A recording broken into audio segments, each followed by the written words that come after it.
हम सब जानते हैं कि अल्बर्ट आइंस्टाइन ने हमें ब्रह्मांड को देखने का एक बिल्कुल नया तरीका दिया।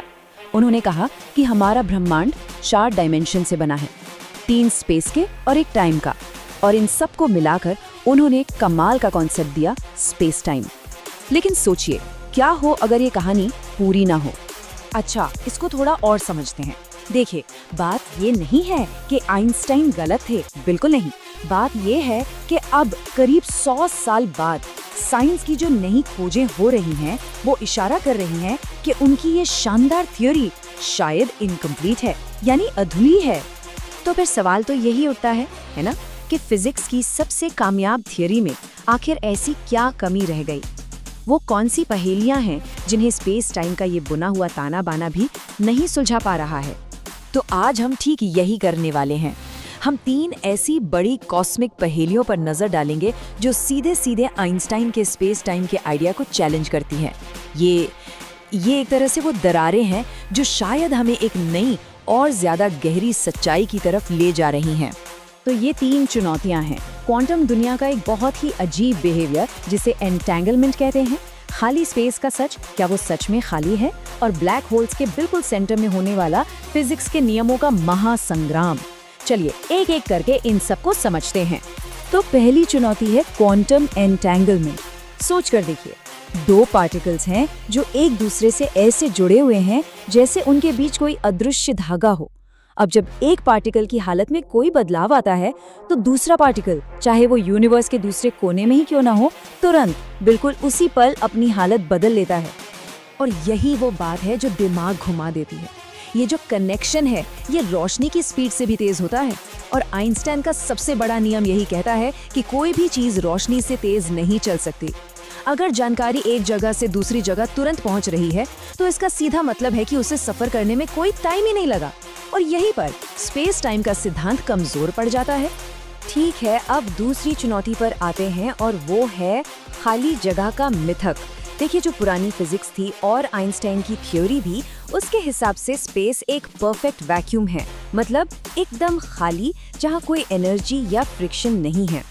लेकिन आज की क्वांटम फिजिक्स हमें कुछ और ही बताती है। वो कहती है कि स्पेस असल में क्वांटम एनर्जी के एक उबलते हुए समंदर जैसा है।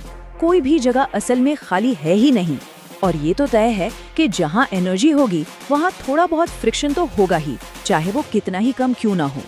और अब तीसरी और सबसे बड़ी चुनौती, ब्लैक होल सिंगुलैरिटी। ये ब्लैक होल के सेंटर का वो रहस्यमयी पॉइंट है जहाँ ग्रेविटी इतनी ज्यादा, इतनी ताकतवर है कि स्पेस टाइम खुद बिखर जाता है और फिजिक्स के सारे नियम काम करना बंद कर देते हैं। यहीं पर आकर फिजिक्स के 2 सबसे बड़े सिद्धांत आपस में टकराते हैं। एक तरफ आइंस्टाइन की रिलेटिविटी कहती है कि सिंगुलैरिटी पर जो भी गिरेगा उसकी जानकारी हमेशा के लिए खत्म हो जाएगी। लेकिन दूसरी तरफ थर्मोडायनेमिक्स का नियम कहता है कि जानकारी को कभी भी पूरी तरह नष्ट नहीं किया जा सकता। जाहिर है, दोनों एक साथ सही नहीं हो सकते। मतलब साफ है, स्पेस टाइम की थ्योरी हर जगह काम नहीं करती। तो अगर पुरानी थ्योरी इन बड़ी बड़ी पहेलियों को नहीं सुलझा पा रही, तो शायद हमें एक बिल्कुल नए नजरिए की जरूरत है ना?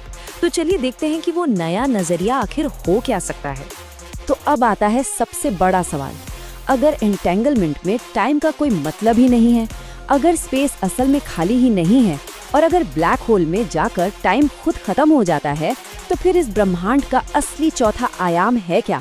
एक नई थ्योरी ये कहती है कि चौथा आयाम टाइम है ही नहीं, बल्कि वो है वाइब्रेशन, यानी कंपन।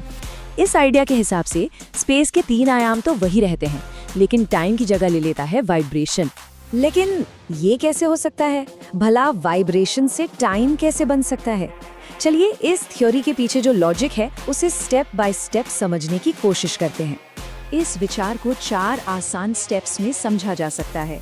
पहला, इस ब्रह्मांड में हर चीज, एक छोटे से एटम से लेके बड़ी बड़ी गैलेक्सीज तक, सब कुछ वाइब्रेट कर रहा है।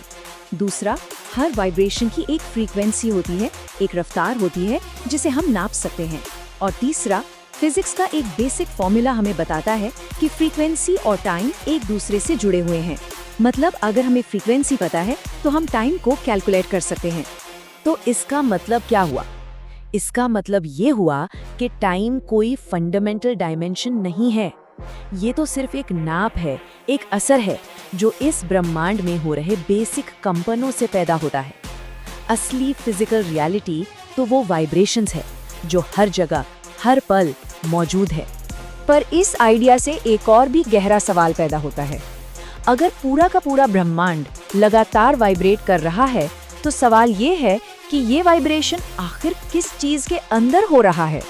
जैसे आवाज को फैलने के लिए हवा की जरूरत होती है या लहरों को उठने के लिए पानी की, ठीक उसी तरह इन कॉस्मिक वाइब्रेशंस को भी तो ट्रैवल करने के लिए किसी मीडियम की जरूरत होगी। तो वो मीडियम क्या है? इस प्रोपोज्ड मीडियम को एक पुराना नाम दिया गया है, ईथर। ये एक ऐसा फंडामेंटल सब्सटेंस है जो पूरे स्पेस में भरा हुआ है और जो इन सभी वाइब्रेशंस को मुमकिन बनाता है। वो वाइब्रेशन जो हमारी पूरी रियलिटी को जन्म देते हैं। आखिर ये ईथर है क्या? ये स्पेस टाइम को कैसे बदलता है? और क्या इसके कोई सबूत है? ये सारे सवाल मिलकर ब्रह्मांड को समझने की एक बिल्कुल नई चाबी हो सकते हैं, लेकिन ये हमारे अगले विश्लेषण का विषय है। तब तक के लिए बस इस एक विचार के बारे में सोचिएगा, क्या हम सच में एक ऐसे ब्रह्मांड में रहते हैं